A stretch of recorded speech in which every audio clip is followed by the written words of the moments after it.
because we've been hard on them. And in dramatic fashion, down 2-0 on a Saturday night, Calgary, Edmonton, the Oilers come back and win a game and probably save like 40 jobs. So congratulations to the Edmonton Oilers. They need to fix how they play hockey. What do you mean? They're great? My goodness, watching that game, they play the highest event hockey.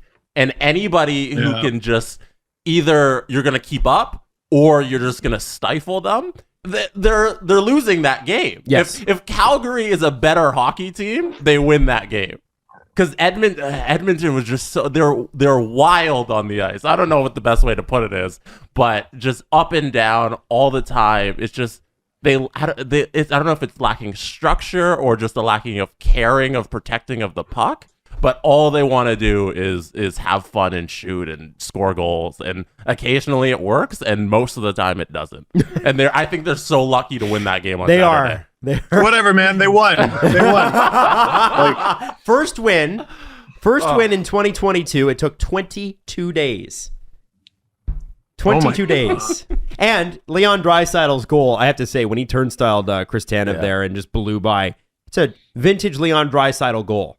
What a piss missile. Yeah. Pissing missile. It's a shame he's not polite, though. Yeah. It would make him better. It would. He'd be a better player. Better player. That was unbelievable. And the thing is, though, the end of the day, does it solve everything for the Oilers? No. But it does sort of feel like the air is out of the balloon a little bit. Mm-hmm. Right? Oh, absolutely. Like listen, one game is not going to fix all their problems, but I used this word before. It's toxic. It became really toxic. Not every team is perfect. No team in the National Hockey League is perfect. Everyone's going to have stinkers. Everyone's going to have little ruts and slumps and everything like that. But this was a super slump, and everyone except for Brendan Perlini was very visibly miserable with hockey and life. So to get a win of any friggin' kind, I think is a huge, huge victory. How many of them do you think were feeling the Ryan O'Reilly? I just lost my love of the game. Remember when he said that leaving Buffalo? Yeah.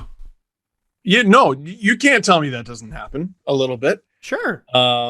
I don't know if Edmonton is quite as toxic as, the O'Reilly Sabres were. That was bad. Looking back on it, like looking at the Sabres and how they play now, like they're still not very good, but you can see the progress and you can see people actually enjoy showing up and playing for the Sabres. Now they straight up didn't for like half a decade. And that's a problem. The whole 8-team no trade list is the 7 Canadian teams in Buffalo.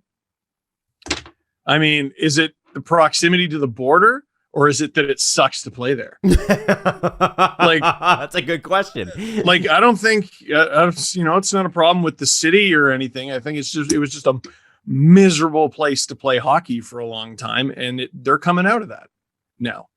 They're a goaltender away from a little bit of relevance. I mean, they're still pretty bad, but they got some young guys. They got, Alex Tuck, who definitely wants to be there. Things are improving. With Edmonton, you're always going to have, at very least, the McDavid and Draisaitl shine. There is always going to be an excitement around the team, no matter how many games they lose, because you see Draisaitl score the winner. 22 games into 2022, finally get their first win. And there's still an element of they could ride this for a few weeks and be okay. Yes. Yeah. It does feel like that. I don't know. I know. I know. It's wrong. The playoffs is so far away. It's very far away, and they still got to get there. And it's very interesting because I don't think we talk enough about how they outshot Winnipeg significantly in all 4 games en route to getting swept. Mm-hmm. Man, they still have those problems in net. Although Koskinen was good, eh? He was Koskinen, very good. I mean, that cross crease robbery. I mean, that was the game right there. He saved the game. But you also see sort of what I was saying where, I've seen Mikko Koskinen win games before, but man, the team in front of him is so bad at helping out their goalies. Yeah. Kind of, we give Mike Smith a lot of shit in that contract. Man, putting up the numbers he has with that team in front of him, that's pretty amazing. No, Mike Smith should be a Vezina candidate based on how this team plays defense. Do you have the standings, Adam? I can pull them up. No problem. I want to know how far they are out of the second wild card spot. Okay. And how many teams are in between them. Standing. Because Steve is on Zoom today, I can't pull it up on my own. Okay. So, Steve, thank you for that. So what we got here, My bad. Edmonton they are currently the Wild and San Jose hold the 2 wildcard spots. San Jose, look at everybody. San Jose. Now, to be fair, and they got San Jose has played too. 42 games and everybody else is hovering around 37. Right. So I don't expect that to last, and their goal differential is at -16, so it's not going to last. Ooh. But the Edmonton Oilers are currently 6 spots behind Minnesota for the first, or 5 behind San Jose for the second. They have 40 points.